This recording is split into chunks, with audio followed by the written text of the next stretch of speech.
Hey, faithful listener.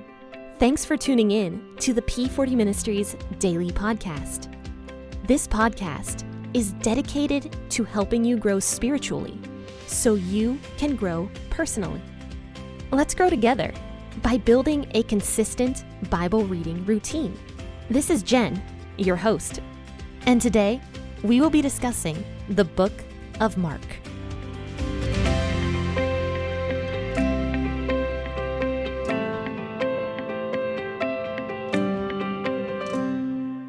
Hey friends and faithful listeners, happy Thursday, and thank you so much for tuning into the P40 Ministries podcast with your host, Jenn.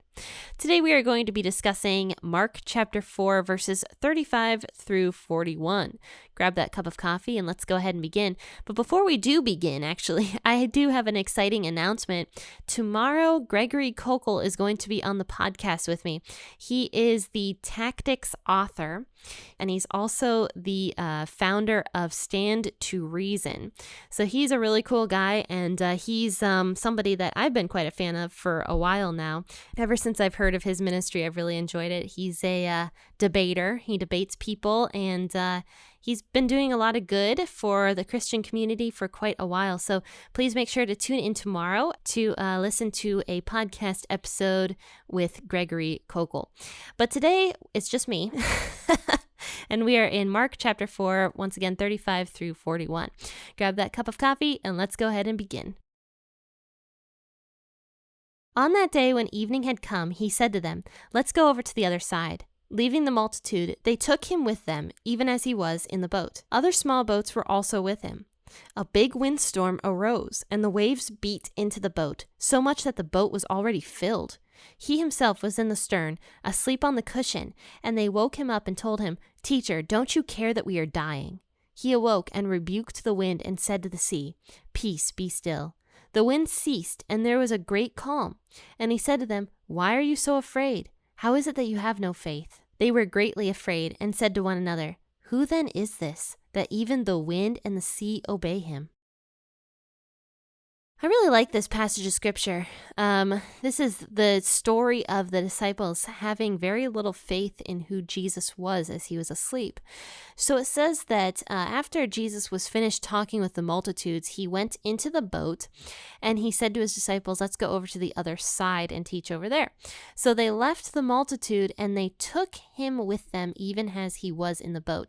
So that's kind of an interesting statement, even as he was. And Mark kind of throws these little statements in every once in a while to show the truth of what's happening. So Jesus at this point is probably very hungry, probably very tired. As we see, he is sleeping in the boat, so he must have been very exhausted after ministering to all these multitudes for so long. I mean, that is a very draining thing.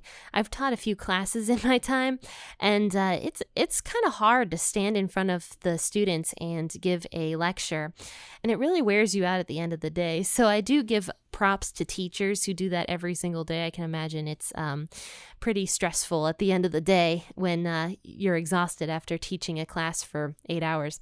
But anyway, so Jesus was exhausted after teaching the multitudes for this long. And so the disciples took him in the boat even as he was.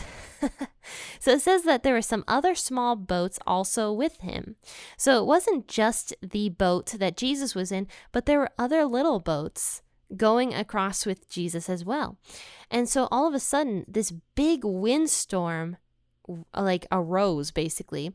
And it says that it was so strong that the waves were just beating into the boat. And there were so many waves that the boat was already filled by this point. It says that so much that the boat was already filled. So the disciples are probably sitting there with their buckets bailing, and they see Jesus asleep on the stern, and he was asleep on a cushion. So Jesus is practically dead asleep during the middle of the disciples screaming, all this bailing happening, this huge windstorm. And they're like, "Jesus, why don't you care that we are dying?" So think about that statement. How often have we said that to God? God, why do bad things happen to good people? God, don't you care that there are people out there dying? How often have we said that to God? And here's the disciples right here saying this to Jesus as he's asleep. And I like this particular story because I think it hits very close to home for many of us, is how we say that to God all the time, and we think that God is indifferent, that he doesn't care. For example, Jesus here was sleeping. So the disciples are looking at Jesus sleeping and are upset because they believe that he is indifferent to their pain and suffering. And yet at the same time, Jesus immediately is able to wake up and to rebuke the wind and the waves. But they're not seeing that. They're just seeing Jesus being asleep, not doing anything, not saying anything. And I think that's kind of what we do to God. Even though God is, what we believe, being indifferent to our pain and our suffering, it doesn't mean that he's not working. It doesn't mean that he's not there looking at us and protecting us from a distance or doing something behind the scenes that we have no clue what he might be doing. It doesn't mean that God's not doing any of that stuff. So we have to have faith that God is there, that he is seeing our issues and our problems and our trials, and he is overcoming them, if that makes sense, because Jesus does say in this world we will have trials and tribulations, but we shouldn't be afraid because God is overcoming those trials and those tribulations. So I think that's a really cool thing that we can take this story and apply it to our lives, is just to have faith that even though we can't see God working or we can't see God moving, it doesn't mean he's not moving. It doesn't mean that he's being indifferent to us. It just means that he is doing something that we don't know what he's doing. Because Jesus here, he told the disciples at the very beginning, let's go over to the other side. He never said, let's try to make it over to the other side. No, he didn't say that. He said, we're going to go over to the other side.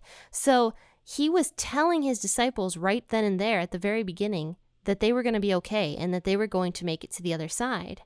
And the disciples were only seeing Jesus asleep.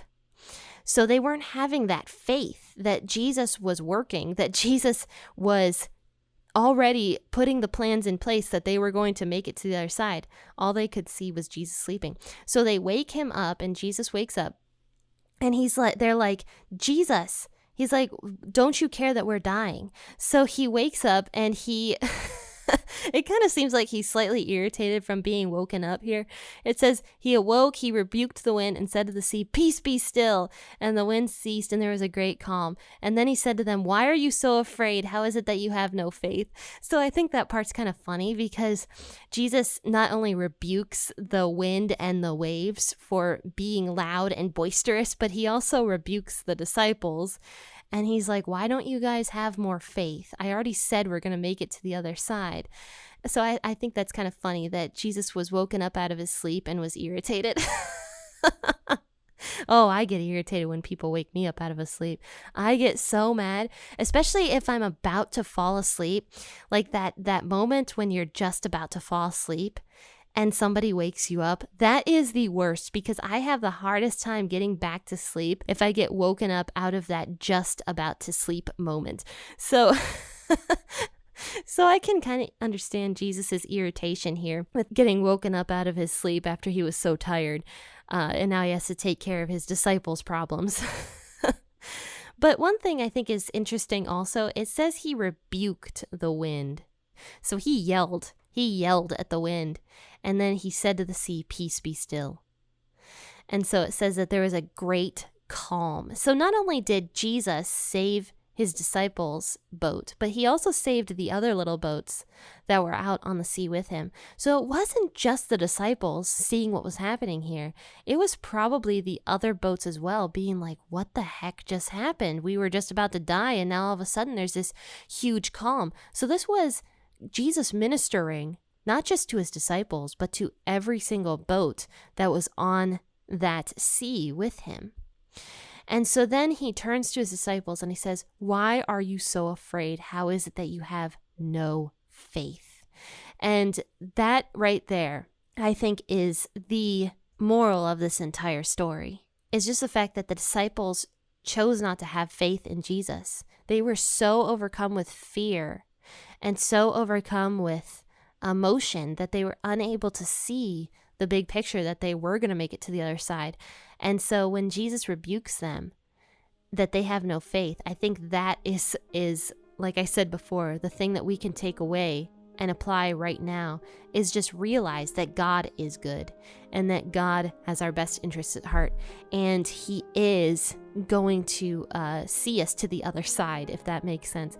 So it says after this, to conclude in verse 41, that the disciples were greatly afraid, and they said to one another, "Who is this that even the wind and sea obey him?"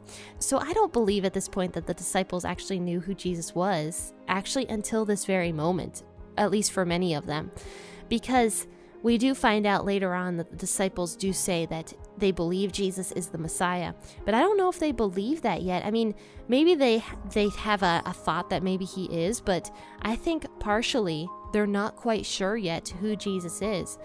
And I think it's at this moment when they see that even nature, an untamable force, yields to Jesus, that they're just like, who is this? Is this really the Messiah?